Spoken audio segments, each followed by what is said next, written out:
Estudo do Catecismo da Igreja Católica, com o Padre Bruno Leonardo Braga. Desejei ver com a inteligência o que acreditei. Santo Agostinho.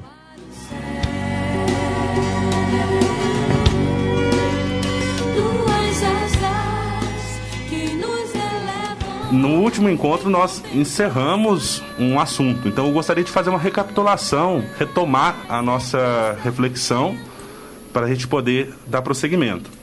Desde o começo do estudo do Catecismo da Igreja, nós fizemos o seguinte caminho: nós olhamos para o homem, ser humano, na busca de Deus, e entendíamos que essa busca por Deus é uma marca da criação que Deus deixa em nós. Nós buscamos porque assim fomos criados, para buscar o Criador, que nessa busca nós não estamos desamparados, mas Deus vem ao nosso encontro e se revela a nós, e se revela de maneira plena na pessoa de seu Filho Jesus Cristo. Depois nós refletimos sobre a maneira como a revelação é transmitida ao longo dos séculos pela Igreja, contemplando a palavra de Deus que nos é comunicada através da Escritura Sagrada, que é a Bíblia, também através da Sagrada Tradição, a transmissão apostólica, e tudo isso sob o zelo, da guarda da verdade que compete ao magistério da Igreja, que são os bispos em comunhão com o Santo Padre, como sucessores dos apóstolos. Pois bem, se existe essa revelação, essa comunicação de Deus para nós, na pessoa de seu Filho, na palavra revelada, da nossa parte cabe uma atitude, que é uma resposta à revelação de Deus. E essa atitude de resposta nós chamamos fé. Então, no nosso encontro de hoje, nós vamos meditar sobre o capítulo 3º do Catecismo da Igreja, a resposta do homem a Deus, que é justamente uma reflexão sobre a fé. Como que o Catecismo entende a fé e, portanto, nós também devemos entender? Eu vou ler o número 143 do Catecismo, que tem uma boa definição sobre a fé. Ele fala assim: pela fé, o homem submete completamente sua inteligência e sua vontade a Deus. Com todo o seu ser, o homem dá seu assentimento a Deus revelador. A Sagrada Escritura denomina obediência da fé essa resposta do homem ao Deus que se revela. Então, aqui a gente entende a fé como uma resposta a Deus. Não é uma iniciativa puramente humana, no sentido de que nós temos o primeiro lugar. A fé é sempre um ato segundo, um ato de resposta em relação à revelação de Deus. E esse ato de resposta acontece na atitude de submissão, tanto da nossa inteligência, da nossa razão, quanto do nosso querer, da nossa vontade, ao Deus que se revela a nós. A palavra obedecer, da qual vem a obediência da fé, no latim ela se diz audire, significa ouvir com atenção. Essa palavra obedecer, então, ela significa submeter-se livremente à palavra ouvida, visto que sua verdade é garantida por Deus, a própria verdade. Ou seja, não é um ato irracional completamente, no sentido de ser uma loucura nós nos submetermos a uma verdade. Mas nós acreditamos na autoridade daquele que se revela a nós, daquele que mostra para nós a verdade, sendo ele a própria verdade. O Catecismo, nessa parte, falando sobre a obediência da fé, ele nos apresenta duas figuras grandiosas de fé, que são Abraão e a Virgem Maria. Segundo o Catecismo, Abraão é o modelo que a Sagrada Escritura nos propõe de obediência da fé, ao passo que a Virgem Maria é a sua mais perfeita realização. Abraão chega a ser chamado o pai de todos os crentes. Nós temos na Sagrada Escritura na carta aos Hebreus, um grande elogio à fé dos antepassados, que insiste particularmente na figura de Abraão e de sua fé. A carta aos Hebreus, no capítulo 11, versículo 8, ela nos diz assim: foi pela fé que Abraão, respondendo ao chamado, obedeceu e partiu para uma terra que devia receber como herança. Partiu sem saber para onde ia.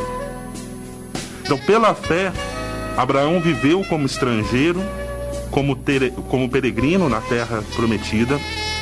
Pela fé, Sara, a sua esposa, recebeu a graça de conceber o filho da promessa, ela que já era idosa, também Abraão já era.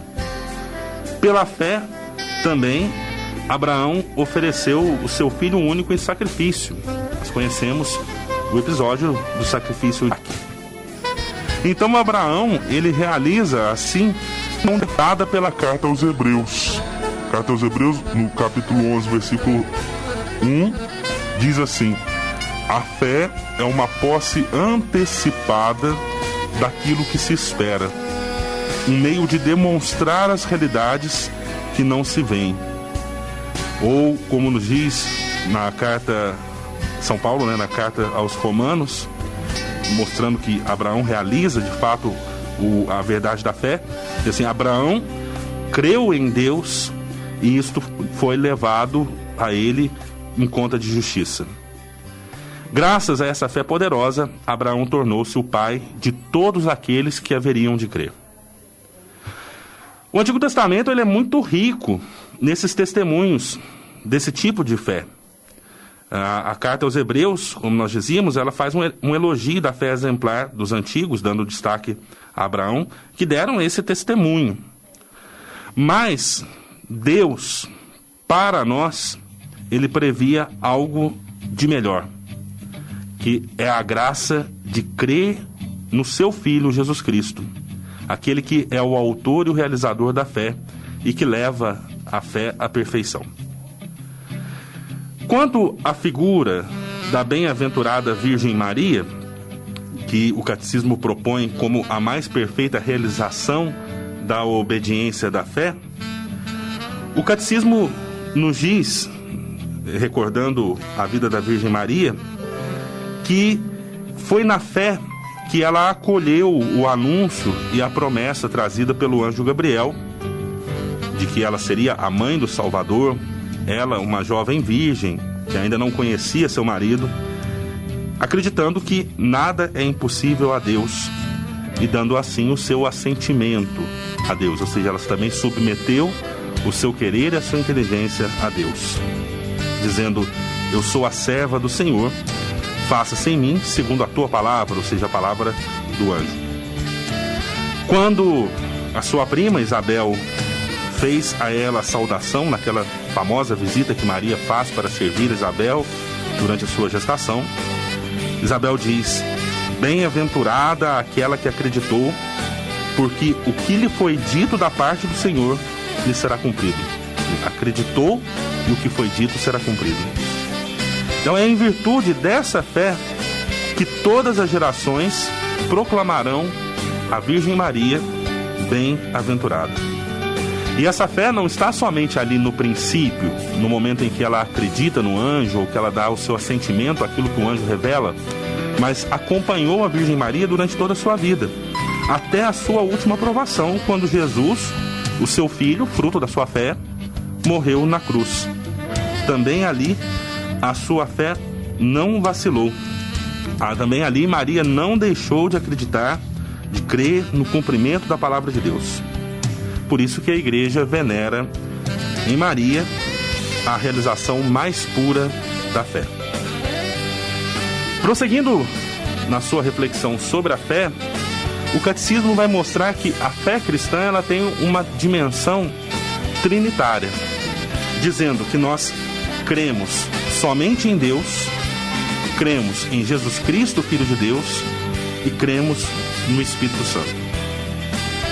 A fé, primeiramente, ela é uma adesão pessoal do homem a Deus. E ao mesmo tempo, e inseparavelmente, é o assentimento livre a toda a verdade que Deus revelou. Então, a fé não é acreditar simplesmente num conjunto de formulações ou de dogmas que nos foram transcritos. Isso acontece na medida em que nós aderimos ao Deus que revela para nós essas verdades. Quando nós nos entregamos na nossa inteligência e no nosso querer a Deus, nos unindo a Ele, nós acolhemos as verdades que Ele nos revela, que são manifestação da própria verdade, que é o mesmo Deus. Como adesão pessoal a Deus e assentimento à verdade que Ele revelou, a fé cristã é diferente da fé em uma pessoa humana. É justo e bom entregar-se totalmente a Deus e crer absolutamente no que Ele diz. Ao passo que seria vão, vazio, sem sentido e falso botar um mesmo tipo de fé em uma criatura humana. Então, somente a Deus nós nos entregamos totalmente na fé. Para nós cristãos, crer em Deus é inseparável de crer naquele que Ele nos enviou, o seu Filho bem-amado, naquele em quem Deus colocou toda a sua complacência. Inclusive, nós temos aquela cena do batismo, também transfigurado, quando ser Jesus, o seu Filho, manda que nós o escutemos. O próprio Senhor Jesus disse aos seus discípulos: crede em Deus, crede também em mim. E nós podemos crer em Jesus Cristo porque Ele mesmo é Deus. Ele é o Verbo, Ele é a Palavra, Ele é a segunda pessoa da Santíssima Trindade que se fez carne. Ele diz no Evangelho de São João: ninguém jamais viu a Deus. O Filho unigênito, que está voltado para o seio do Pai, este o deu a conhecer. Por ter Ele visto o Pai, Ele é o único que o conhece e o pode revelá-lo. Olha como é importante nós levarmos em consideração isso, de que Jesus é o revelador do Pai. Porque muitas vezes nós queremos nos afastar da verdade revelada, queremos discordar daquilo que Jesus nos revelou, dizendo assim: mas eu não acho que Deus seja assim. Quantas vezes a gente ouve isso no nosso dia a dia, convivendo com as pessoas, né? Eu não acho que Deus seja assim. Sim, mas a maneira de ser de Deus não é objeto de uma forma de achar. Nós não podemos cair nesse achismo: eu acho isso, eu acho aquilo. Porque o que eu acho a respeito de Deus não diz nada de Deus. Diz de mim, não de Deus. Agora, Cristo viu o Pai. Ele é o Filho eterno do Pai, que contempla o Pai na eternidade. Então ele não acha nada sobre Deus. Ele sabe sobre Deus. E é o revelador do Pai. Por isso, quando eu quero acreditar em algo sobre Deus, eu não acredito naquilo que eu acho, mas eu acredito naquilo que Cristo revelou do Pai para mim. É um ato de obediência da fé, de submissão da inteligência e do querer à revelação de Deus. Completando essa dimensão trinitária da fé, devemos dizer que não se pode crer em Jesus Cristo sem participar do seu Espírito. É o Espírito Santo que revela aos homens quem é Jesus.